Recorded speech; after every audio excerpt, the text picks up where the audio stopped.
All right, so listen, guys. These heads are like 3 by 3 by 3 meters. Yeah, they're huge. They're made from basalt mined in the Tuxtlas Mountains, and they've been dragged as far as Retalhuleu in Guatemala, which is over 200 miles away. Yeah, it's far. Hundreds and hundreds of miles. And it was dragging because they never used the wheel. They were very stubborn in the amount of tools that they were using.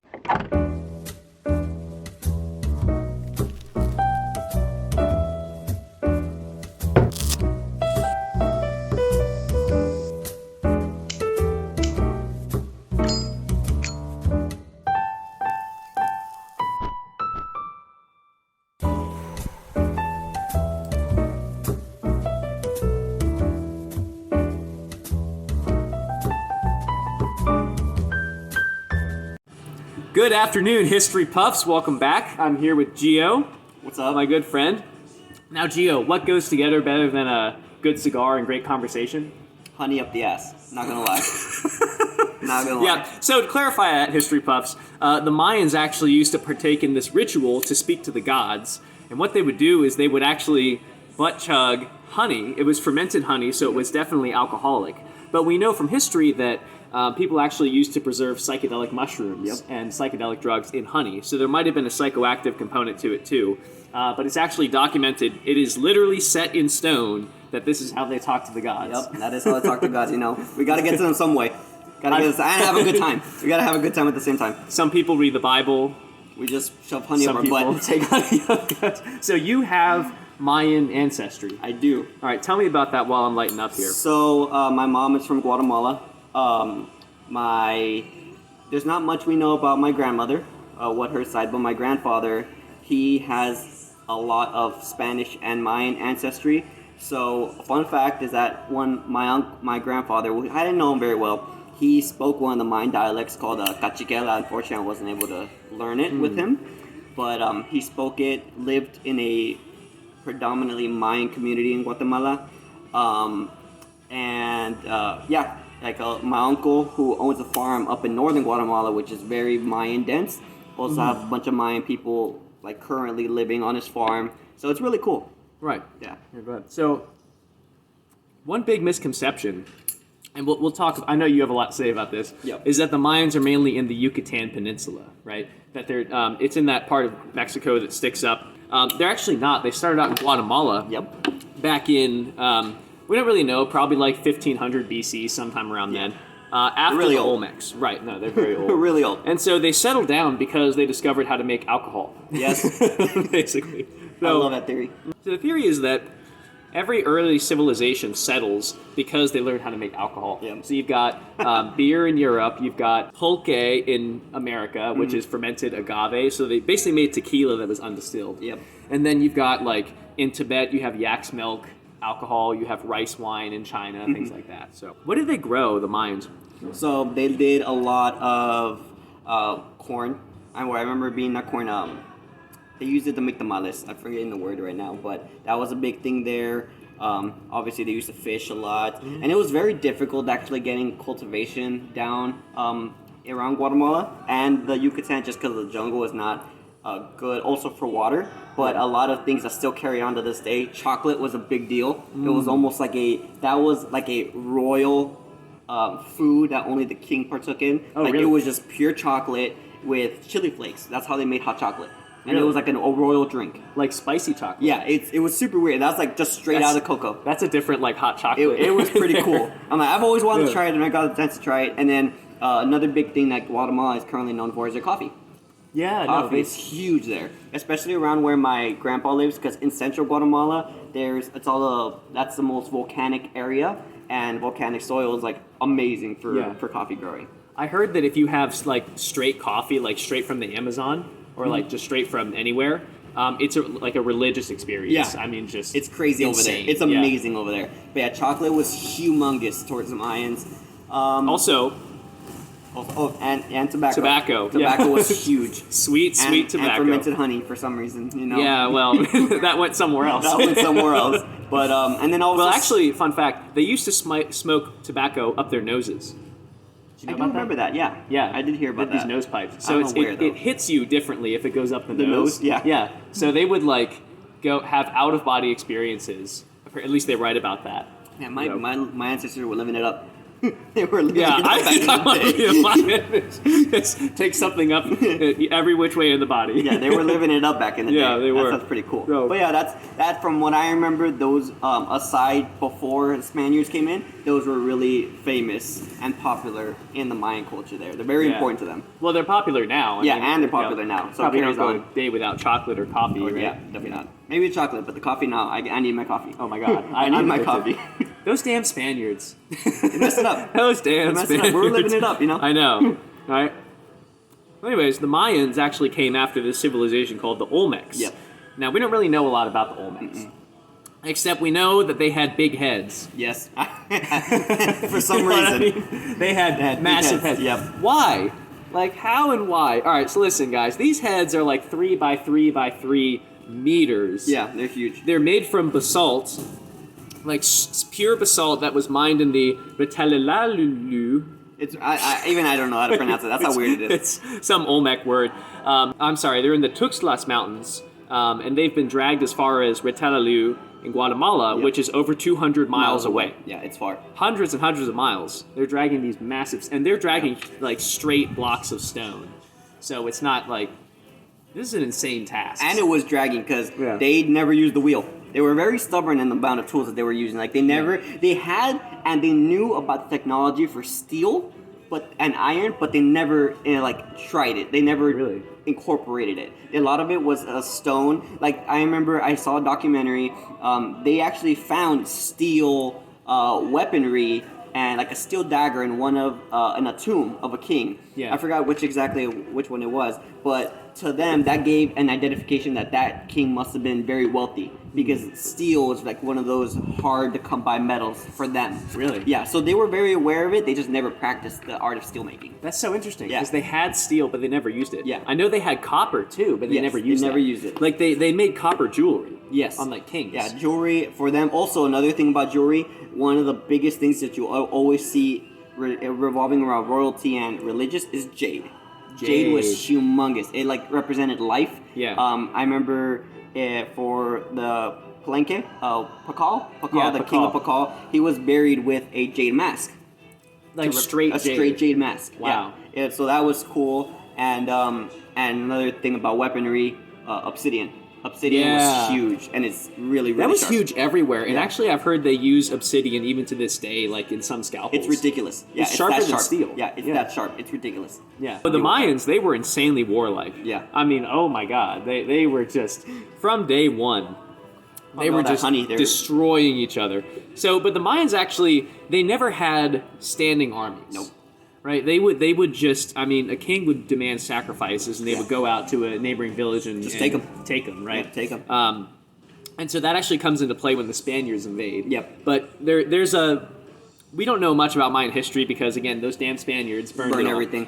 But we know a couple of things. So it starts out with actually the Mayans in Mexico City, which is Tehuatican, Yeah. right? And they take over this city called Tikal, which is in Guatemala. Yep. And that's Very actually big capital. It's Right. a huge capital. So in Mayan warfare in the classical periods, this is like 700 AD. Yeah. You've got two big players. All right, you've got Tikal and then you've got Calakmul. All right, and you've been to Tikal. I've been to Tikal. Right. Tikal is beautiful. Tikal is actually the size. Well, back then it was the size of London. In fact, Yeah. it was bigger than London at the time. Right? They had like 40,000 people in it, but you Yeah. said it doesn't look that big. It is probably, as of right now, what you can walk around is probably the size of a state park. Really? Nothing big. No, it's not huge at all. And like you'll see remnants of villages. You'll know where they're supposed to be. They have the radar scanning. They're able to see where like major towns and little villages were. But all you see physically is big temples. You know, Really? the major temples. The ball court. I was Yeah, saying the about ball ball courts are huge. The sacrificial priest temples. Those are huge. Stuff like that. And what's weird is when you're there, you'll just see odd little hills walking through the area. You'll just see like, why is there a random hill here? Why is there a random hill there? But those are actually buried temples. They're just very Really? small. Yeah, they're just taken back by the jungle. They just haven't excavated. Like when Tikal was first rediscovered, I should say, it was in ruins. Like there were just trees and dense vegetation hanging over the temples, even the big ones. Right, Yeah. right. So like that's how the jungle just takes it back. Do you think those temples are not small but actually just buried? It's possible. It is possible because just like the way the landscape is, it varies crazily, especially when you're around lakes and rivers for like other Mayan cities. But it is possible. But also they did make smaller temples, like in Chichen Itza. There are small temples as well. Yeah. That's the one everyone knows about is Chichen Itza, but apparently history puffs, Chichen Itza sucks. It's not. It's overrated. I've been there. It's hot. Don't go. It's beautiful. Don't get me wrong. It is amazingly beautiful, but it is hot. And there's a lot to see. There's a lot to see, but it's also not. Since I take the Mayan culture and everything very seriously for personal reasons. Mm-hmm. It's not original. It's not where it all started. I love where it all started. Where like Tikal was a major city-state and capital for all the minor villages around it. Right. Yeah. So, to sidetrack a little bit, was King Pakal, was he the king of Tikal? No, he was the king of Palenque, right? Oh yeah, he was. Yes, Palenque. He was Palenque. I've never been there. That is one on my bucket list because aside from Tikal, that was another huge city-state. And I think in the southern Yucatan, if I'm getting that correct, he was in the southern Yucatan, and they actually created irrigation. They had irrigation, which was phenomenal because like the water, the landscape was weird. What they did is they channeled river water away from where they wanted to build and elevated, and they were the first to build foundation for their buildings because of how liquidy and how watery the soil was. Right. Their architecture is like different, and they also had that was one of the first temples where you can actually see a tomb of a king in a pyramid. Pakal, Pakal's. So to talk about the irrigation, to go back to your point on that, you know what they actually did? They didn't have power. So what they did is that they actually decreased pipe diameter. Yep. All right. And both of us are engineering students, believe it or not. And when you decrease pipe diameter, you actually increase the speed of the fluid going through. Yeah, the pressure. So that's how they, the pressure. Mm-hmm. So that's how they would pump water into their city. Yep. They had running water as early as They did. Yeah, 100 AD. They have actually discovered in Palenque, I think definitely for sure one or two bathhouses. Bathhouses? Yeah, so they had pumping water in there. Straight up. Yeah. Wow. It was really cool. I'm like, wow, they invented that. Yeah. They found it, and I'm like, wow, that's phenomenal how they did that. And let's talk about their sports, Paktatak, right? Yes. These guys are incredibly advanced. It's ridiculous. So tell them about the court, because you've seen it. So, well, the sport in general has you think about it as like a fun sport, but it has a dark history. Where they use, traditionally, you'll have like the home team, which is like your own town people, and then the opponents are any captives of war generally. So you would play against captives. And it was a lot of the time. It was during ceremonial times. It was actually I guess you could say a scripted game because they're supposed to lose. Because traditionally, whenever you lose, it wasn't just a go out to see the game. It's whoever loses gets sacrificed. Yeah, I heard about it. So this is like gladiatorial games. Yes, without the imminent killing. Yeah, right. So it's kind of like a plan. But when it was for fun or when it was just traditional game, it was I imagine it like handball, where the courts, the hoops on the side, those are the goals, and you can't use your feet, and from what I remember, you can't grab the ball. Yeah, they use their hips and elbows. Hips and elbows. Yeah. I think your head as well. You could slide and like kick it, but you can't. It's not like soccer. Yeah. And the goal is to make as many points through the hoop, which is, by the way, they're ridiculously high hoops, and these are short people, which is weird. They're small people. So you would think that it'd be fair to say that the hoop is probably at the top of this glass. It is not. It's probably double the height, at least for the court in Chichen Itza. Mm-hmm. They were much taller, much higher, and the courts are humongous. It is ginormous courts.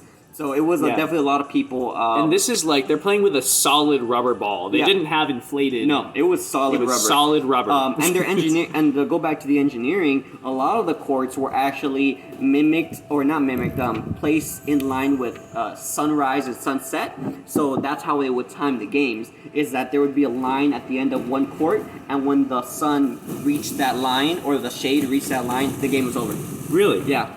These Mayans and their sun, I tell you what, but it's crazy. One quick comment about Paktatak is Paktatak was the original gulag, is what you're saying. Yeah, pretty much. Fight to win your chance for freedom. Exactly. But you already know, but if you're a prisoner of war, you're going to lose regardless. Right. They already planned that out.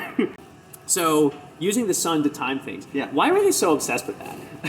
Honestly, I mean, who knows? there is no historical record of why they were so obsessed with astronomy, but the fact is that they were. Like, astronomy was huge to the Mayans. They, like you were saying, Venus was something that they put so much emphasis on, especially for when they know to go to war. Yeah.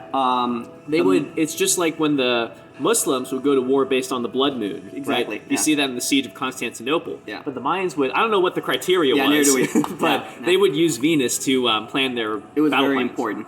Another big thing was the moon. The moon was huge. I think I remember reading that they even got to be able to predict eclipses. That was huge. Really? Yeah, they predicted eclipses. You said there was like this big bowl somewhere. Yes, so in another Mayan city that I visited called Yaksha in northern Guatemala, not a major city, but it was a predominant one in the area. Tikal was definitely over it. They would, at one of the astronomical temples, you would go up to the top of the temple and you just see this big like crater in the middle, just like a big divot, and you're like, why is this? It's weird. It's like a bowl.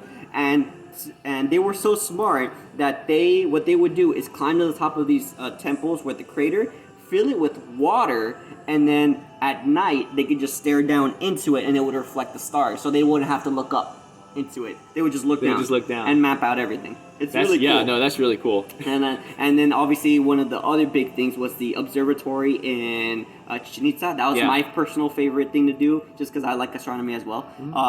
They had 3 holes in the castle. They call it the El Castillo there too. And each one would be in line with the summer solstice, the winter solstice, and it would be perfectly in line with all of them, just to know how to track the sun and the moon. So what is the pyramid at Chichen Itza? So there's like 3 things I can tell you right now. There's the pyramid at Chichen Itza, Pacal's tomb, and then there's there's probably something else I'm slipping, but yeah. So Chichen Itza, what does that do with the sun exactly? Like, with the way it was built? Yeah, it aligns with the solstices. So it does, and it's like that's one of the biggest engineering things that that it was insane. There's actually a perfect, I think, 365 stairs on the temple itself, including the top platform. And that was revolutionary because even European nations didn't have a 365-day calendar yet. No, and they were one of the first to implement that. I think they were off by 0.7 20 seconds. 20 seconds. They were off extremely short. But they would have 365 steps, and they perfectly built the temple in the middle, in the crosshairs of 4 cenotes, which I'll get into later, are just not sacrificial, very religious holes of water. And that's where they would get their water from, but they were very religious with it. We'll talk about that later. But in the middle of the crosshairs of perfectly in the middle of 4 cenotes, and that's where they built Chichen Itza. But in terms of how they built it, they perfectly aligned the temple where at every solstice, I think it's the winter one specifically, the sun would cast a shadow over the stairs, and you would see the snake body connect to the snake head at the bottom of the temple. No way. Yeah, with his really shadow? cool, with his shadow. These guys fight with sticks. Yeah, they didn't like steel. I don't know why. They're stubborn. Well, I didn't know that till today. They had steel. Yeah. So there's that. Then Pacal's tomb. I'll actually talk about that for a little bit. So Pacal was like their favorite king. He was like their George Washington. It's pretty cool. He was like their, King Louis XIV. They hated King Louis XIV. I'm just kidding. Everyone loved this guy. Yeah. And so it was said that when he died, he would actually slay the demons in the underworld and rise up again. Yep. And so they were actually very sad that he died. So what they did is they perfectly aligned his tomb so that the sun at the winter solstice will go down the stairs, and it actually illuminates this design on the wall, which illustrates his descent into the underworld. So you can see it in real time on the winter solstice. It's really cool stuff that they do that. And you said he was buried with a jade. With a jade mask to represent, just because jade in general was a very significant part to royalty and life. It just represented life. Right. Yeah. So it was very important to them. And then kings back in the day. So the way that they used to measure their, I don't know, show their drift, clout, so to speak, their clout. Yeah. They would wear heads on their belts. So the more heads you had around your belt, the better. Yeah, exactly. It's super weird. Yeah, these guys, they're crazy. Also, these Mayans, you know what they used to do? So they would do what was called head binding. So you might be familiar with Chinese foot binding. All right, so they did foot binding in China for upper-class women to show that they didn't have to work. Because you can't walk on binded feet. But if you don't need to walk because you don't need to work, look at how high status you are, right? Well, I think head binding, I'm not sure why they did that. I really don't know why, but they really did. Weird. Yeah. Like, for example, they broke pottery in newly found temples to signify its completion. I don't know why, but they did. Oh, yeah. Broken pottery is a big part of religion. It's super weird. Yeah. Let's go ahead and talk about the military history of the Mayans, because they were extremely warlike, and I'm also a military history buff. Yes. So we've got two big players, all right? We've got Tikal, and we've got Calakmul. Yes. All right? So they're very similar to the way that superpowers act throughout all of history. They usually have lots of proxy wars. And what that means is, like, these two big cities will make other small countries or other small cities fight for them. Yeah. Right? So they'll make alliances and they'll have them fight each other. So Calakmul is actually the smaller of the two. Yep. Tikal is the big one. Yeah. But actually, Calakmul, even though it's the underdog, they win. Yep, they do. Yeah, they have, because if I remember correctly, when the war was coming to an end, Calakmul ended up getting enough support from surrounding smaller towns or surrounding smaller cities that's eventually surrounded Tikal and kind of in a way put it under siege. Yeah. And it just could kill them out. Do you mind if I talk about how that happened? Yeah, go ahead. Okay. Yeah, go ahead. So Calakmul knows it's small and it has to win this war, okay? Because Tikal is huge, it's big, and it's winning. All right, so they do what I like to call cut the head off the snake tactics. Yeah, so one of Tikal's allies, the city of Copan, was becoming big. It was becoming another superpower. So we're about to have 3 superpowers. So what Calakmul does is they actually send a double agent to go at night, capture the king, and behead him in the streets of Calakmul, all right, in front of everyone, publicly. That's what you did back then. Yeah. And so this is before nations. This is before standing armies. Yep. So when the king dies, everyone just kind of, it's over, right? Yeah, so Copan is out, right? And then they do the same thing in Tikal. Yep. Because they know they can't beat Tikal's army. So what they do is they actually capture the heir to the throne, and then they actually convert him to their side, and then they actually they circle Tikal and they beat Tikal. So that's how the underdog ends up winning in this case. Yeah, it's really difficult for them to do war in the terms of, like I said, the Maya, yes, there are one people, and it's a huge mass of them, but they're very independent in their city-states. You'll have smaller cities around, but eventually you do have one capital that kind of doesn't connect with them, but say, hey, we're dominant above you. Yeah. Like we're gonna beat you no matter what, so be afraid of us. Tikal is one of those big major states. Right. And you were saying Tikal is like where most of the history happens. It's not Chichen Itza. No. It's Tikal. Yeah. Yeah. No, the Maya, they're just like the Greeks. They're just like the Chinese even.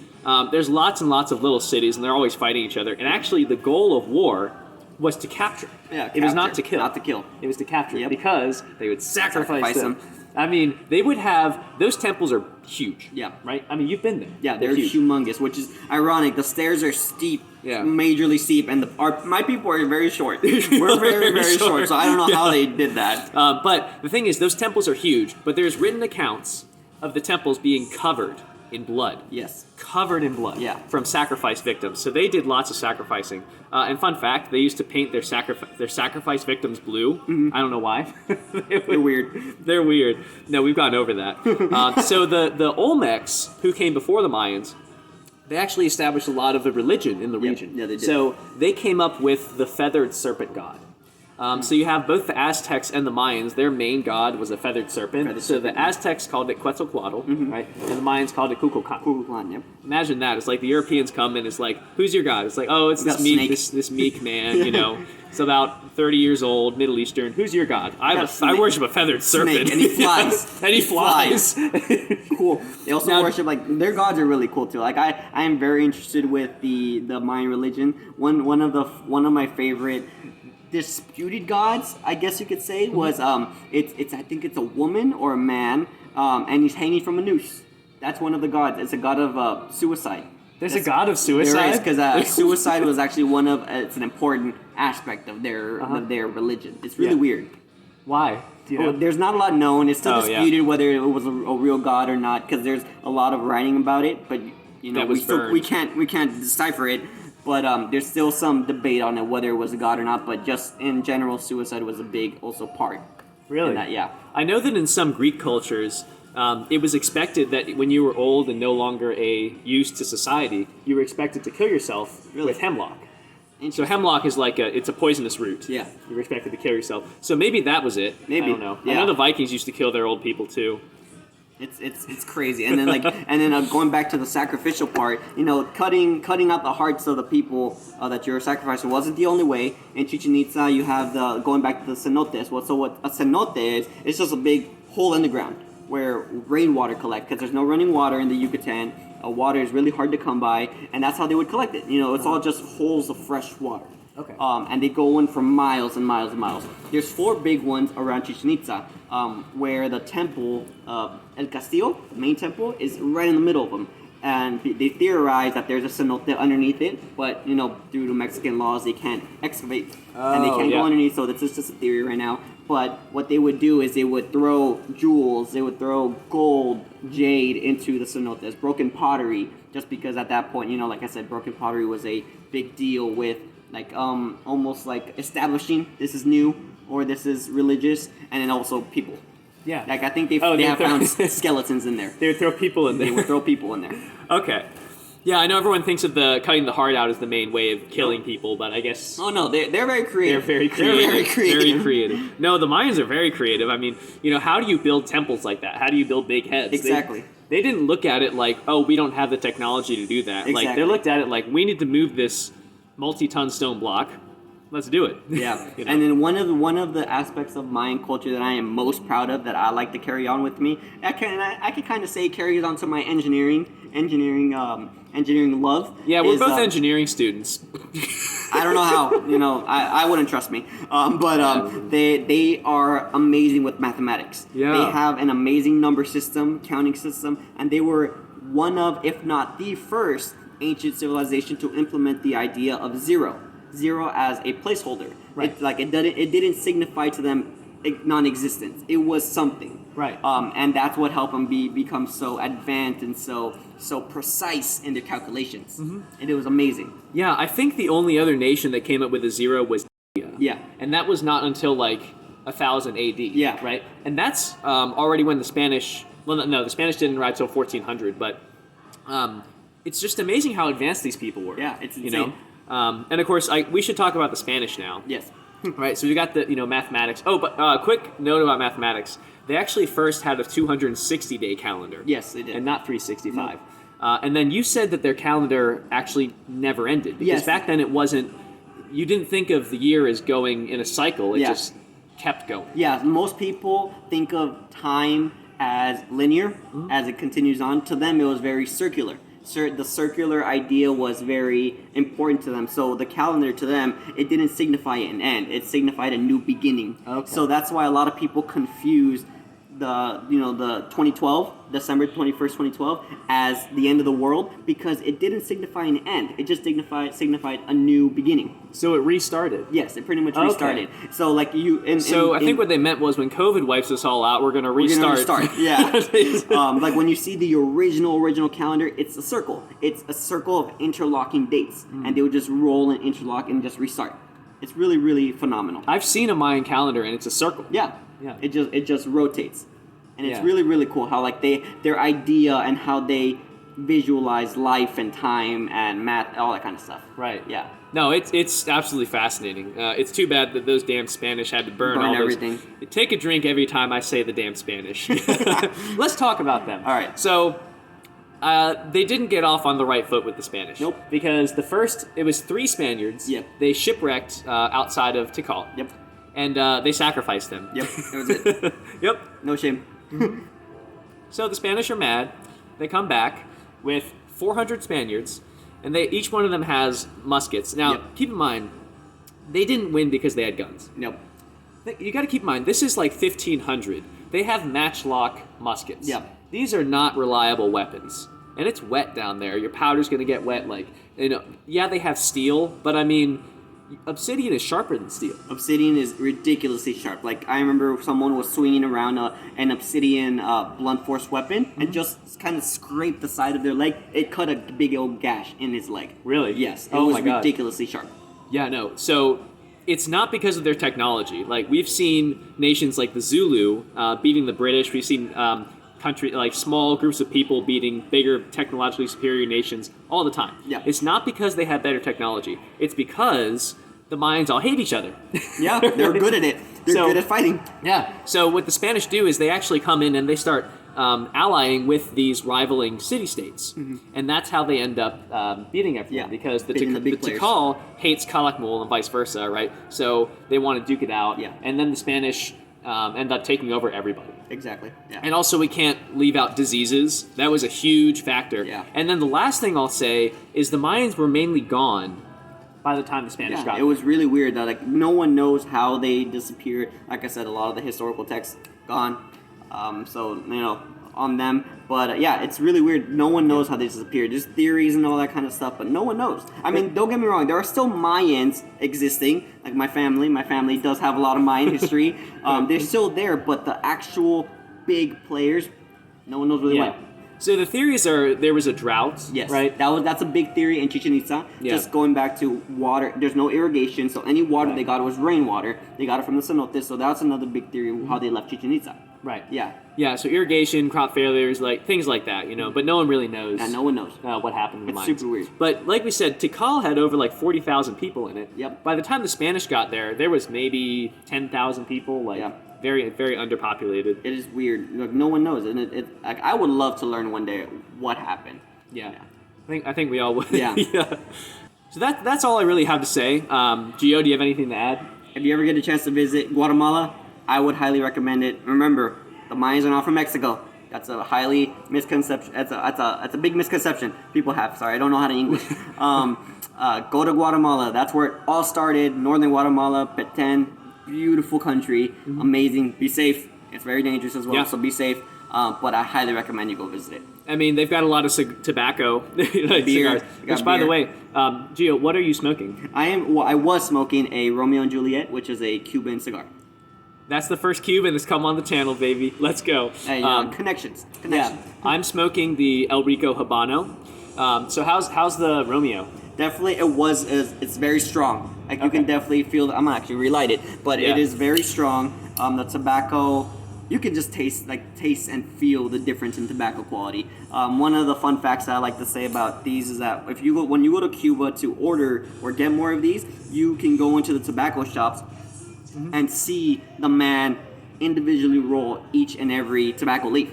I've seen that before, and it's amazing. It's wild. Like you see them roll it, and then they finish it, and it looks just like this. It looks professional, but you see them do it, and it's like, whoa! Like it's beautiful. Yeah, it's beautiful. So now this cigar, just like Mayan mathematics back in the day, is astronomical. It is very much astronomical. All right. Well, Gio, hey, thanks so much, man, for coming on the show. Thank you. Really appreciate it. And then to all the history lovers and cigar aficionados out there, keep on buffing and keep on puffing. See you in the next one.